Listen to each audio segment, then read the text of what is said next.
Hi everybody, good morning. This is Greg Streblo from Goldwyn and Boyland Physical Therapy. I'm here today at our Cortland office along with Tim Bennett from Cortland Voice. And I'm going to piggyback on something that Dave Boyland talked about a couple of weeks ago when he was discussing the new familiar and the old familiar. And the idea that something that's new, especially if it's not familiar or not familiar yet, can be a really stressful experience. And then he talked about calling on some of the old familiar as a way to manage that and rebalance the system. And there are a couple of things I think are really important to recognize about that. And one is that that stress experience is not just mental, it's not just emotional, it's physiological. That when I'm experiencing stress, my body releases different hormones, different chemical messengers, and that affects all the different systems of my body. So that can be a really good thing in an emergency. I might want my blood pressure to be elevated. I need to have a lot of blood sugar released. I want my muscles to be really tense and ready because that can literally save my life in an emergency. But the problem is if that's happening all day, every day, then that's not such a good thing for my health, right? If I have blood pressure that's too high all the time, that's called hypertension. If I have blood sugar that's too high when it shouldn't be, that's called diabetes. If I have a lot of tension in my muscles when there shouldn't be, that's called a muscle spasm. And that's something that we deal with all the time in physical therapy. And people think about different ways of managing the muscle spasm. But if we can recognize that a lot of times that's driven, at least in part, by this stress response in my body, and then we can manage the stress response itself, then it makes everything else that much better. And bonus, we're going to have a better effect on things like blood pressure, blood sugar, all of these other things as well. So Dave mentioned one way of doing that, relying on the concept of the old familiar.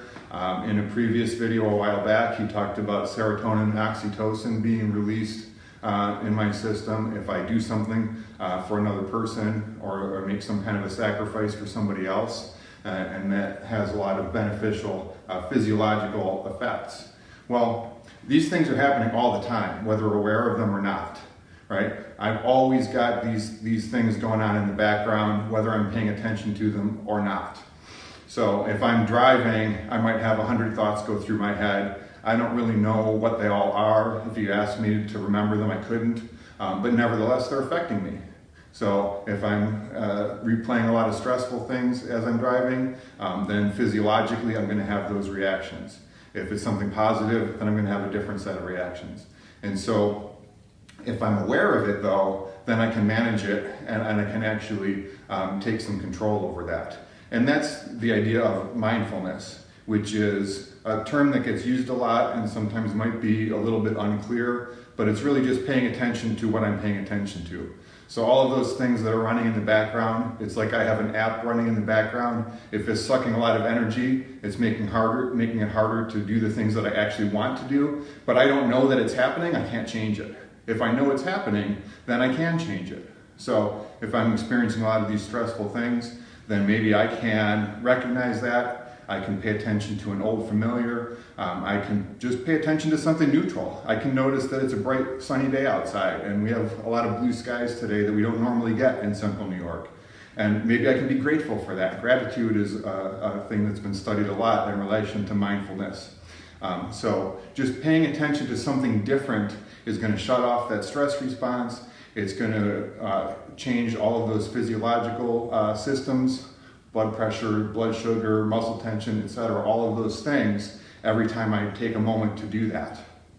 So we have lots of opportunities throughout the day. We're not necessarily going to take every opportunity, but if we can recognize it sometimes, then we can start to build that habit. And then that habit becomes the new familiar, and then it starts to happen more and more. And so that's really the goal.